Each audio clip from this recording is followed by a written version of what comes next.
Hello, and welcome to Something Personal, the podcast where a team of financial planners share their expertise in planning for life's certainties and its uncertainties. I'm Amy Laburda, the editorial manager here at Palisades Hudson Financial Group. And today my guest is my colleague, Rebecca Pavese, a senior client service manager here. Thanks for being here today, Rebecca. Hi, Amy. Thanks for having me today. So, Rebecca, today you get the job of making us think about something no one really wants to think about, which is planning for our own incapacity. Yes. While it's true that it's not the most fun thing to talk about or think about or plan for, it's so crucial and important to have this conversation, to plan for it, to discuss it with your family, to know what you're going to do in these situations, should they unfortunately arise. And in some cases with aging, they are more likely than not going to arise. So it's definitely something that's not a lot of fun to think about. But what is the best time to start thinking and talking about this sort of planning, in your opinion?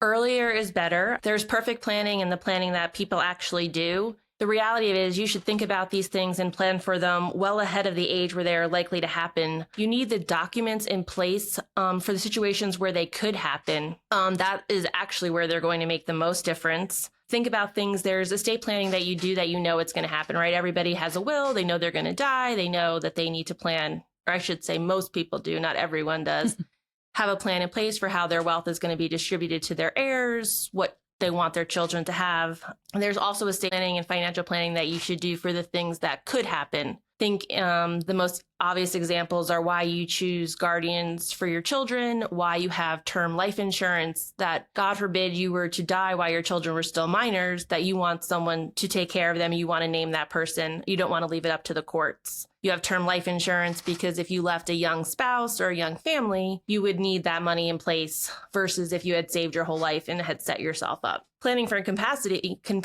fall into that same thing. You want to have something in place should something happen to you that people can take care of you. Think about, probably one of the best known cases is the Terri Schiavo case. She was only 26 years old when she had her heart attack. So that planning was not in place and she didn't have a young family yet. So it's really rare that she would have that kind of planning in place. But it's an illustration of how young you could need this and why you would want it in place. Everyone has an opinion of what they want to happen in their health care and what they would want to do going forward. So that's why you would get something like that set up late 20s, early 30s. Personally, when I did my first round of estate planning, when I had my girls in my late 20s, by 30, both of them had been born, and we did, wills and life insurance trusts and all of that. And we included at that time, we did both medical and financial power of attorneys. Sure. I can also attest in my own family, there was a situation where a family member was incapacitated for some amount of time. And it was at that point that we realized a power of attorney would have been very helpful, but it had not already been set up. Thankfully, they recovered, are fine now, and do in fact have a power of attorney in place for future reference. But it's never the way you want to find out that it would have been nice to have one, unfortunately. And in that situation, you were lucky in the sense they were able to recover and get that in place because your hands are tied. If someone is incapacitated, you have no power. You are at the mercy of the courts and the law. Absolutely. So, as you mentioned, most of us probably have some idea of what we want. Some people are probably more inclined to have given it some thought than others. Step one, I assume, is talking with the people in your family about what those wishes are, but is just making your wishes clear verbally enough, or do you need to actually document them? You need to document them. As in everything in life, it's really easy to have an opinion when you're just having a conversation. You're like, this is what I would do, because you're making that decision under a perfect set of parameters. You're not emotionally involved. And it's much easier to make decisions when you're not emotionally involved. And the reality is that's not how you have to make these decisions. At the time that you're making a medical decision, your significant other, your child, your parent, they are going to be in a if you're talking healthcare in a medical crisis and you're having to make a decision, what would they want? And it's much harder to say to follow what they told you they wanted than to be like, well, the paper says, like, if I'm not going to recover, withdraw the feeding tube, where it's black and white. And you don't have to be like, oh, like, well, what if, give me more time. I need a little more time. So obviously, with all written documents, you should talk to your family. Your family should have a clear understanding of your intention, but you also need to document it And so for the healthcare, basically you can do it a few different ways. You have a living will that's, explains your wishes. It documents them, and it may not include a DNR. A DNR is a do not resuscitate. More likely than not, you're going to see those in the older. You're not going to have those in young power of attorneys or advanced directives. It gives you guidance on feeding tubes, palliative care, how long you want to be on life support, what are the thresholds. And people have different thresholds. People are like, oh, if they have to put me on life support, like take me off, pull the plug right away. Where some people are like, okay, pursue multiple options and then, unplug me, which sounds very cold to say, but those are the real decisions that you're making. And having your family understand why you're making these decisions. We've seen clients have very different perspectives on how long they think what they would want. Some people, if they're old and they say, hey, if I ever need a feeding tube, like that's my quality of life has changed. I want to be able to be on the golf course. I want to be able to play with my grandkids. That's what I want. And if any circumstances change, that would be not the life I could live. Like, I don't want to live in that state. Where there's others that really want to stay on a long time and, give hope to the medical community and see if they could, find a way to get them better. Everyone has opinions on that, and they're personal and they're important and they're valid. That's why you need to make them known both in writing and, then have the conversation with your family. So as you point out, people have different thoughts on this, and just sort of being guided by what I would want, even for someone you love, is not always the best way. Unfortunately, though, for a living will, you can include a lot of specifics, but no one person can think of every possible medical situation that could arise. So in that case, do you want to determine someone who can make those decisions, and how can you decide who that person should be and what power they should have? Yeah, so you're going to pick a healthcare proxy, and you're also going to name them in the document, because while you describe in the document what you want, you still need someone to execute those decisions. So it's someone to execute the decisions that you've stated what you want, and then also to fill in the gaps for what is not on there that may happen. Take my family, for example. My parents have 3 daughters, and my oldest sister would never be able to make that decision. And my parents could write it down. It could be black and white. My sister would never, ever be able to unplug my parents should the need ever arise. And that's who she is by personality. Whereas I'm a little more black, not that I don't love my parents just as much, Sure. but organized in a way that I could, this is what they want, and be able to make that decision without feeling the guilt or anxiety over making that decision. More so saying this is what they want. I'm in this industry. I know what it is to make that decision. And also maybe sometimes people have kids in the medical field and kids in finance. Like that's why you'd likely choose your child that's in the medical field, and that they're more in tune to that. What are the real consequences? What are the real hopes of future medical care? They are more educated to make that decision. Or for example, I did not pick Bob, who is my husband, to make that decision. I chose my mother as my healthcare proxy because she was a nurse and she was young when I had these documents. And it's something that I may change now as my parents age, but she's passionate about, she's well-versed in it. She's worked in senior care most of her life. So that's why I chose her at that time when I was making the decision. Obviously, a lot of people think of family, but it doesn't have to be a family member at all, does it?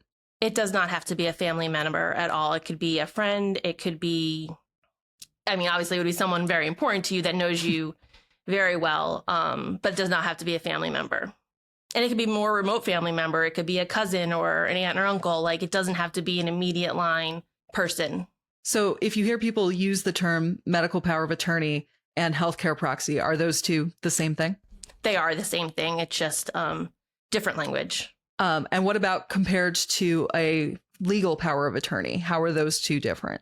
Okay, so a healthcare proxy, a living will, they are totally separate than a financial power of attorney or a legal power of attorney. They're doing something that's basically someone that has the power to pay your bills, to go to the lawyer to speak on your behalf, to sell your house on your behalf. If they have a full power of appointment, you can limit things and they could be different powers in them. But it's a totally different, separate than a medical power of attorney. They are not connected. They don't have to be the same person. And they accomplish very different things. So you mentioned paying bills, selling houses. Are there any other reasons in particular? If you're incapacitated, obviously there are a lot of parts of your life you can't take care of.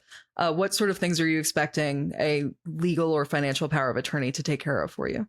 Basically everything. A legal power of attorney is going to, for the most part, allow that person to make all the decisions that you are making. It's going to take some effort to get this power recognized by different authorities. But once you have the document in place and, the paperwork, you can basically act on behalf of that person. So you've given this person quite a lot of power. How soon do they get that power, and how do they know when they have it? So there are two different kinds of power of attorneys, springing and durable. A springing power of attorney springs once a person is incapacitated. A durable power of attorney is valid as soon as you sign it. So if that person has that document, they can take it and they can have the power to make decisions on your behalf.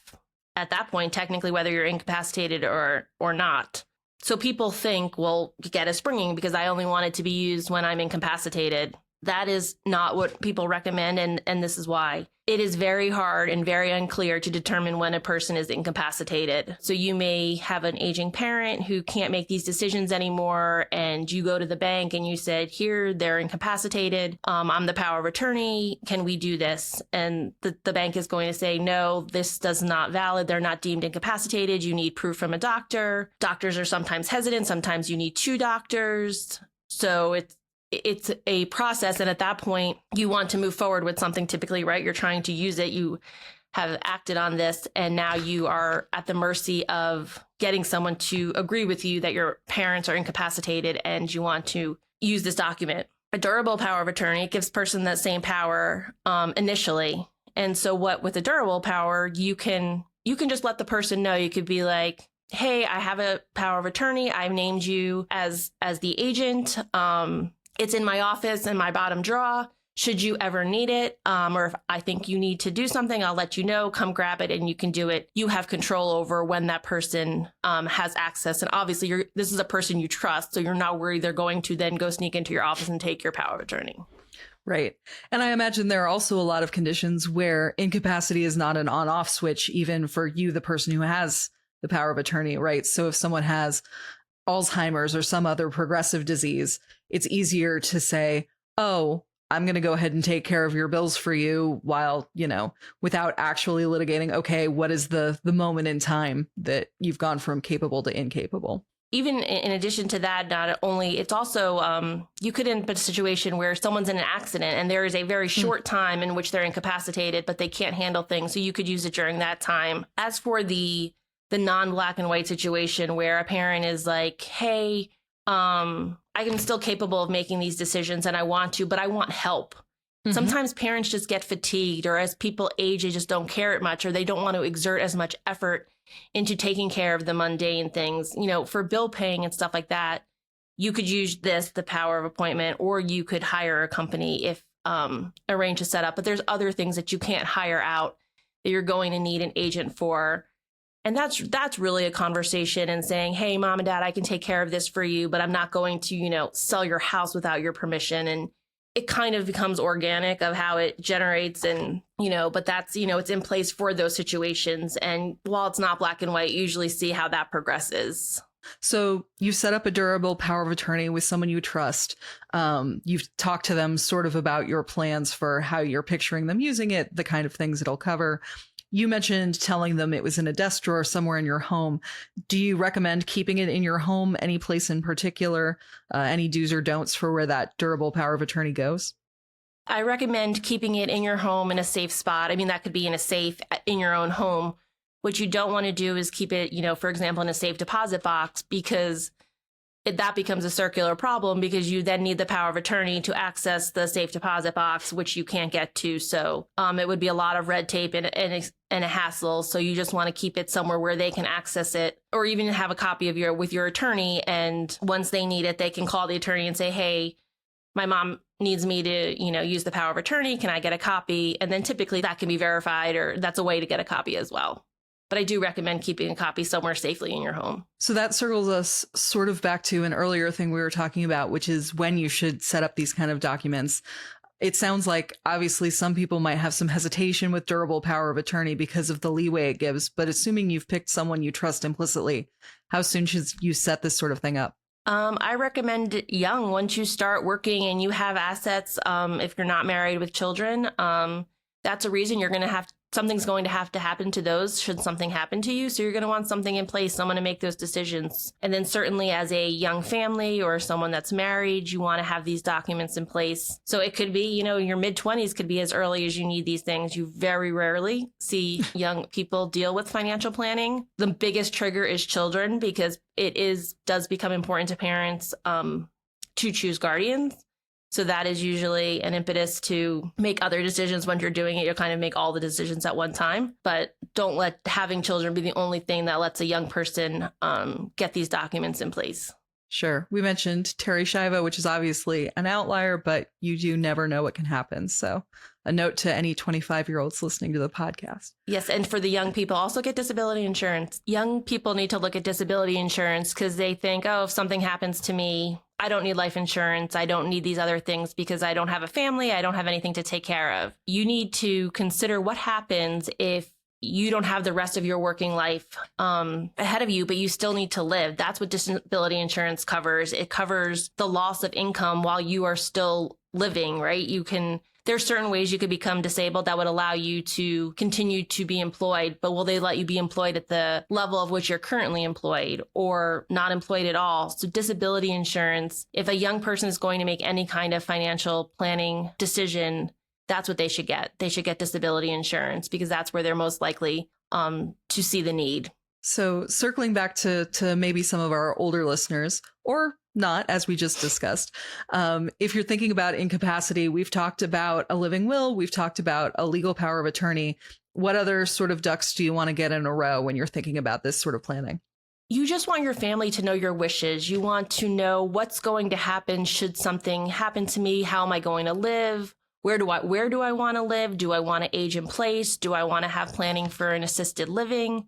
You just think about the decisions that you're going to have to make or your family's going to have to make. And those are the things you want in place. You want everyone to know. And those are the non-black and white things. You're not going to put those in paper, but you're going to have a conversation and plan for what you want. And when you have these conversations as you're aging and you're young and you're still active, it's easier for your families to agree on them or to understand them versus if you say them as it's getting close and then you have two children, let's say, that differ on what they think you should do. Well, now they each have an opinion and you've not clearly stated what you want. And now they're essentially fighting for what they think is best for you, which both may be great options, but you may have preferred one or the other and you never told them. So now it's up to them and you're not really in a place to clearly say what you want at that point. I think one of the big things that we're sort of talking about a spectrum of capacity is obviously people who are in good physical and mental health will presumably want to live in their own space, whether a house or an apartment.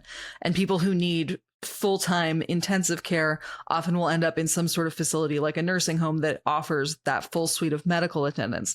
But for people in between, are there things to be thinking about what your options are for living and those kind of situations, whether it's in-home help or facilities or that sort of thing? Yeah, there's lots of things. Obviously, there's wishes of what you think in a perfect world, but there's also what can you afford?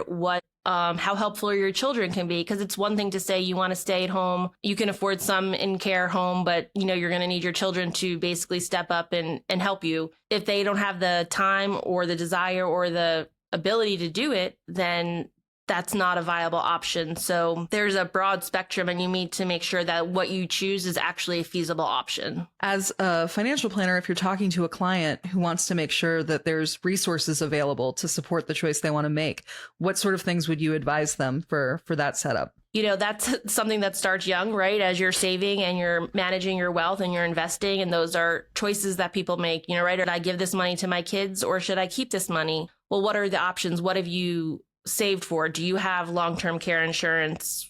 What is the expense going to look like? How old are you? At that point, you're looking at what their wealth can really provide for them. And also what they can is it safe for them to stay at home or not? So say in a best case scenario, they've saved a nest egg, they've got the assets. How do you make sure that the people in your life who are carrying out your wishes have access to those assets in a way that they can use them to take care of you or to see that you're taken care of? So typically you're going to put your assets in a revocable, if you have significant wealth, you've put your assets in a revocable trust. A revocable trust is owned by you and will pass according to the terms of the trust. So you've chosen how these assets are going to pass. You've named how the wealth is going to be distributed, whether it's to another trust at your death, whether it's outright to your children, whether it's to charity. You've named how those assets are going to pass and you have complete control, and the trust owns those assets. With a joint account, you own it with somebody else and it is going to pass to them directly. Whoever that co-owner is in a joint account is going to get it. You have no say in that going to someone else. You can't own an account jointly with one of your children and say, oh, but when I die, my share is going to go to the other child. It is going to go to who the co-owner is on the account. So in addition to a revocable trust, are there other ways to leave assets to people who might be participating in taking care of you? Yes, you could have a joint tenancy account, which would pass with right of survivorship. And you could choose the person that is the other person on that account. So who typically would choose joint tenancy as a structure for them? Your most common example of a joint tenancy is going to be married couples or partnerships. You're going to see your significant others on the account. It's just easier. You put money into a joint account and you can both pay bills. Then you also see it as people will name a child just to have the flexibility that they could write a check on their behalf, or if there needs to be something paid, that person's in place just to sign the document or sign the check, pay bills, etc. So since it passes directly to whoever else is on the account, you're sort of bypassing what we call the probate system. What happens when you're administering a will typically?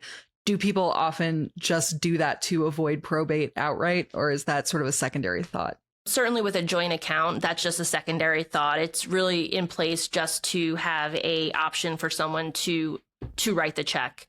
One, because that account is going to pass outright to that person. It's typically one other person. You don't want to pass a significant amount of wealth that way. And while bypassing the probate system, there's not a huge asset in this account, right? It's just typically a checking account. It's not like this is where all your wealth is. While you could own other assets that way, in this situation, we're talking about incapacity. We're talking mostly about financial accounts, small accounts that way. So designating a bunch of tenants of different generations just to avoid probate is not actually how you would advise people to use this account. Yes, joint bank accounts with a whole family is not a way of financial planning that is complicated. You'd have people writing checks you wouldn't know, and they'd be fighting over it. That is not a way you would go for family wealth planning to pass probate. There's lots of other more efficient ways you could do that. And I will save our listeners from getting too deep into that because this is not actually our estate planning episode, but we'll come back to it on another day. Staying with incapacity planning, are there any other preparations you advise your clients to make for this sort of thing? You want your family to know what your plans are, obviously, the documents, the things we've talked about already, but all your financial planning documents, you want them to know what they say, where they are, who they can contact. You've likely assembled of teams of financial planning and lawyers. You want your family to know who those people are. Who can they ask if you're incapacitated to deal with financial questions or help, or know like, hey, do I need to do this? Are you taking care of it? And also now we're in an age where even elderly people are doing a lot of things online. And a lot of people, though I don't advise it, save their passwords in the system. But if they don't, or you don't even have access to their computer, how do you access these accounts? Where are their passwords? So we recommend in some way, either in a protected document online or in pen and paper on your safe, having a way for families to know how to access, what are your passwords? How can they access these accounts? And obviously for young people, it's so common, but get your Social Security, get all your pension payments, make sure everything's being direct deposited, set up as much as you can to be automatically paid out of your checking account. Those are transitions that you can make to help ease that burden. Yeah, I know I'm certainly not alone. A lot of people don't live especially near their parents geographically. So I think those kind of conversations can also just give you some peace of mind that you don't have to immediately jump on a plane, depending on what the problem is. Exactly. There are some things you can handle from distance. And we do that for clients. Just as small thing as bill pay. We're not in there. We're not getting their bills. We're not sitting in there receiving their mail daily. But we have figured out a process to how do we help them? How do we pay their bills? And we're doing it from remote offices. So Some of the incapacity planning we're talking about is actually relatively simple. Not all of them require making an appointment with your lawyer, which is really helpful for those of us who need to get started on it sooner than later. Some of them are things you can just do in an afternoon at home, it sounds like. Yes, it's like, oh, God forbid something happened to me. How would people get access to this information and putting that in place? So whether you're 25 or 55, definitely good things to keep in mind. Exactly. Rebecca, thank you so much for coming on the show today. Did you have anything else you wanted to discuss that we didn't touch on? I don't have anything else to add today, but I appreciate the opportunity to have this conversation with you. And if there's anybody out there that we could help, please give us a call. We'd be happy to have a conversation and work these through with you. Thanks, Rebecca. Great talking to you. Something Personal is a production of Palisades Hudson Financial Group, a financial planning and investment firm headquartered in South Florida. Our other offices are in Atlanta, Austin, the Portland, Oregon metropolitan area, and the New York City metro area. Something Personal is hosted by me, Amy Laburda. Our producers are Ali Elkin and Joseph Rangeli. Joseph Rangeli is also our director, editor, and mixer. Our firm has written 2 books, Looking Ahead, Life, Family, Wealth, and Business After 55, and The High Achiever's Guide to Wealth, which offers advice for younger professionals, entrepreneurs, athletes, and performers.